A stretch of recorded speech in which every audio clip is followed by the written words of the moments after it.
So we built an AI chat agent platform that's so human-like that less than 1% of the people that have a chat with AI can tell that it's a bot. We've hit 100K annual recurring revenue, but we're completely stuck. So I'm doing something that most software or SaaS founders would not do, is that I'm switching back to a service-based model, and I'll show you why that makes sense in a moment. So the goal with the vision with the service-based model is that we should be able to hit 50K monthly recurring revenue versus what we currently have. Let me give you a bit of background. So this is the AI chat platform that we have developed. It's called DMChamp, and as you can see, the headline: find us an AI sales agent more human than ours, and we'll send you $100. So we really differentiate ourselves compared to competitors by being super human-like. Like I said, less than 1% of the chats. We've had thousands of chats. Less than 1% of the people actually know it's an AI. And here you can actually see a whole conversation where the AI actually convinces someone to pretty big, large sum of money, $1,000, $1,000 to book a consultation. It's a whole chat. I won't go into details, but that's our SaaS. And you might be wondering, why are we stopped? So let me go to Stripe to show you our current revenue. So here we are in Stripe. You can see we're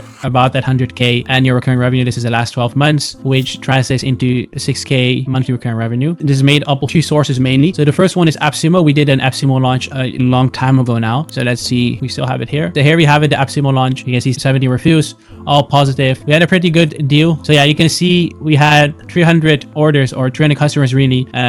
About a third refunded, and the reason for those refunds is pretty obvious. We had no idea of how to launch a good AppSumo deal really, and we also didn't really get the help from AppSumo. What you can see is that the people refunding are mostly people that bought our cheapest plan just to try it out, and then they refunded it. Yeah, if he had actually known that, we wouldn't even have put that plan up, because of this refund rate, we now can't even relist. So we made 13K upfront. So this is what we got from AppSumo. AppSumo probably got even more. And then of course these people, they bought credit from on our platform. Just like most AI platforms, we have a credit system. So these people, they need to buy credits to keep the AI running, and that's how we have recurring revenue from them. The second is an affiliate. So these two spikes, when the affiliate basically promoted us, they did a webinar. You can see we made like 20K here and then another 20K there. And it's such a large spike because on that day, a lot of people signed up. And then we of course have the recurring revenue in the months after that. So you might still be wondering, why are you stuck? Why can't you scale? Why would this affiliate just promote you even more? Well, the problem is is their warm audience. So they can only sell to this many people, and they've kind of already reached out to everyone in their audience. That's one thing. The second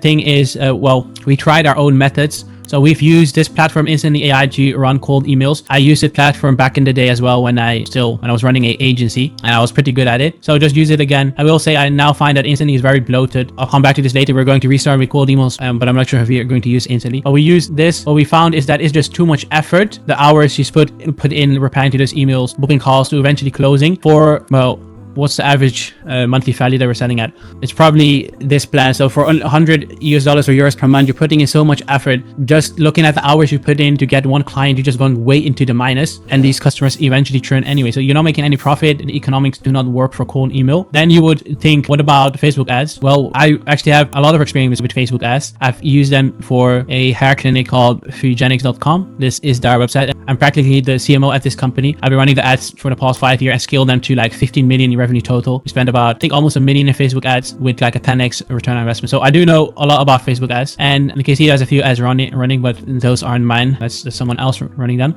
These ads, you can see the TOF ones, those are some of the ads I have been running, and we were able to get, I think, about 50 customers from this. On the front end, we were, depending on how high the budget was, we were either positive, break even, or slightly in the minus. Towards the end, we were slightly in the minus. That's why we're not running anymore. And you might be thinking, why is that a problem? Well, these people, they bought, and then they churn after 3 months. In most cases, the payment fails because they don't even have the funds anymore. So again, it's not a scalable funnel. Like you're just losing money. All of these problems can really be solved by providing a high ticket offer. Because another problem we have, if I go here, so we've built our own little dashboard of seeing which customers are the most active. So this is going to load for the last seven days, for the last week. And what you'll see is that there's just 1 or 2 users that are super active, and the rest, they barely use the platform. And yeah, majority of these users are from that affiliate. So yeah, here you basically see this user is as big as the next 1, 2, 3, 4, and these combined are bigger than literally everything else, all of the other users combined. So that's another problem, is with activation. The people that came through the affiliate, they're super emotional people, meaning they got into this webinar, got super emotional and bought without actually knowing what they're going to do with the platform, or they're just lazy. And that's what you can see here, is these people, they've bought it, but they're not using it. You might be thinking, what's the problem? Well, eventually when the renewal date comes, is they're going to cancel. We're we're going to lose these customers. So that's another issue with these customers coming through the affiliate. And if we provided these customers like a more service-based offer where we actually set the AI up for them,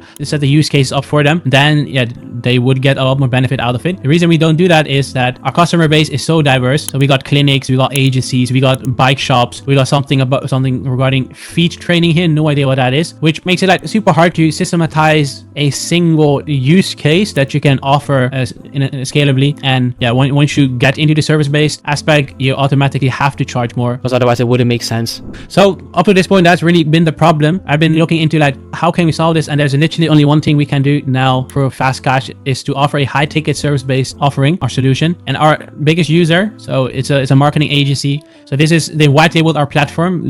This is their white label website. They're a marketing agency for restaurants, and they're using our platform to automate review collection. So after booking, the next morning, a restaurant customer receives a WhatsApp message asking for a review or feedback. And they've got about 10 restaurants on board, and they charge at least $200 per month for this service. And they're really good at this. Basically, all the customers, they either end up in the top 10 on TripAdvisor or Google for the region, or even the number one spot. But this is like a super proven case study. And a bit deeper into it, it's super easy to systematize, it's super easy to sell, and it's super scalable. Why is it easy to systematize? Well, we've already kind of built a flow where once you sign up for DMChamp, you can just basically replicate this. The DMChamp platform is so straightforward, it's plug and play. This is like, it's like child's play, a kid could do it. Why is it easy to sell? Well, these restaurant owners or most business owners, they're really more emotional than logical. Yeah, something you'll see once you have talked to a few businesses. They're really logical people. The people that go on these webinars, those salesy webinars, and they're like, why am I even here? Those are the people that usually are in like a higher segment of the market. Yeah, we can't just start there. We need to build our way up. So these people are super emotional, and instead of selling them something like, oh, automate your customer support or reduce staff, or like you can now fire that person, you're saving $3,000 a month. All of that they don't really care because it's not very emotional. What's emotional is, hey, would you like more 5-star reviews? And everyone would say yes to that. So that's why it's easy to sell. And second, how is it even high ticket? Well, back when I was still doing cold email with my agency, what I found is that it's super easy to sell pay-per-result services. And if you actually deliver, you're going to get a lot of cash upfront. And if you don't deliver, well, then you don't get anything. If you don't deliver with like a flat fee, the clients are going to churn anyway. So my idea is to offer this reviews or a paper review model, basically. And that's the idea. I did some research on what is even the market potential using Claude within that chat.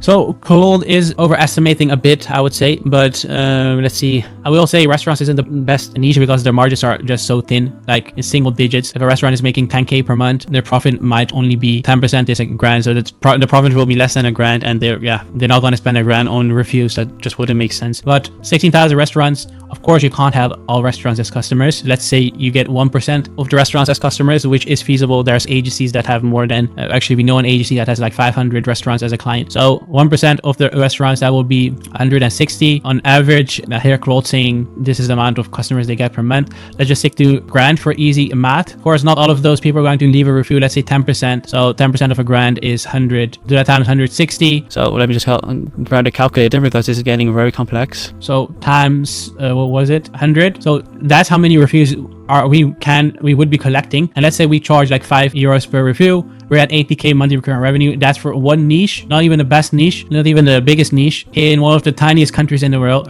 the Netherlands. But this shows you the income potential with pretty realistic. Yeah, of course, there's an aspect of churn, but that's a topic for another day. So what's going to happen next? Well, first thing is we need to come up with a name, buy a domain, set up the basics, set up an email, set up a mailbox, set up the whole emailing infrastructure. And then for getting the leads, we actually have our own system, something called unlimited lead sheet. I'll show that in a later video where you can basically get unlimited leads for free, but that's all in the future. So I'm going to document everything to keep myself accountable. If you're interested in this and want to follow along, just hit the subscribe button or check out any of the links in the description. Bye.